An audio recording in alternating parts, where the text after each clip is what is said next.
So these are our spinal mobility rollouts. Make sure you've got a yoga mat on the floor. If you don't have a yoga mat, that's fine. But try to avoid slippery surfaces like carpet. But if you're on a firm surface like lino, maybe having something under your knees. So we start in a tabletop position.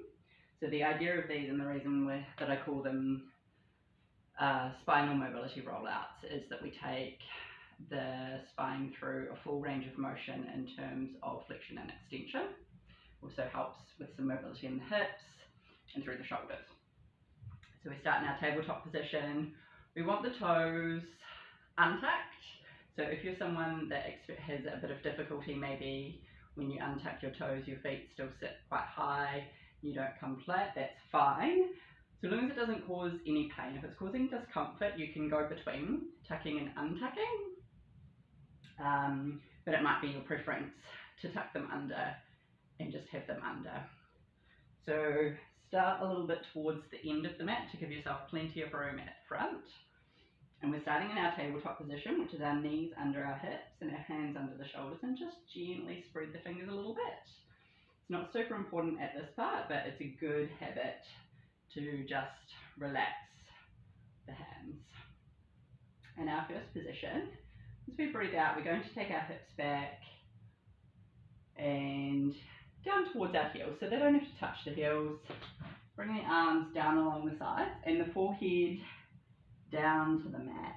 And we want to take a full breath here, thinking of really softening the upper back.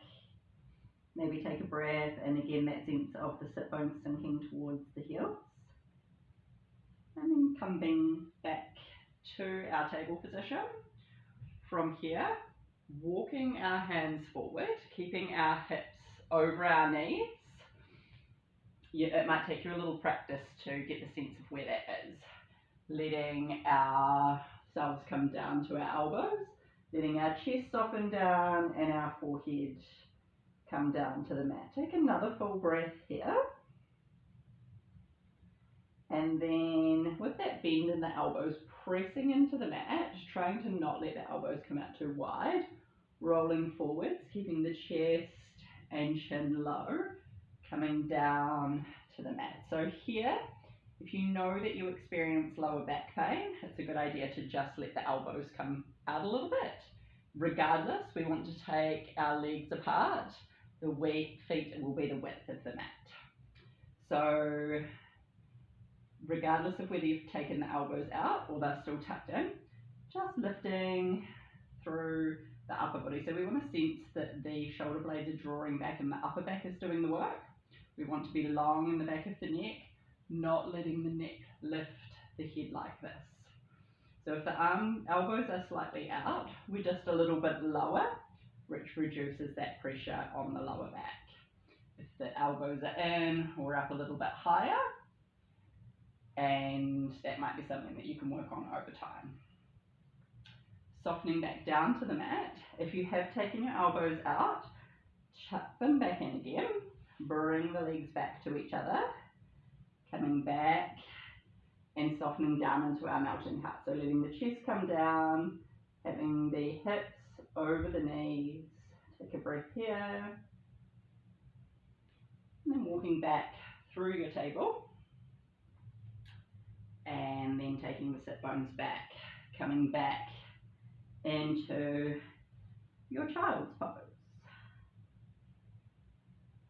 Taking a couple of breaths here. So we've done that in the way of letting the body soften with some extra breaths. Another way to do it, especially maybe after you've done that or on another day, is to just roll through with the breath. So from our table, we breathe out, down into our child's shape. And then we breathe into our tabletop. Breathe out into our melting heart. Breathe in, roll down to the mat. Breathe out, soften to the mat, let the legs come away. Breathe in, lift up into our Sphinx or Cobra. Breathe out, come down, legs come back together. Really drawing in and up through the lower abdomen to lift out. Breathe in, breathe out into your melting heart. Breathe in to come up to your table. Breathe out, back down into your child's shape.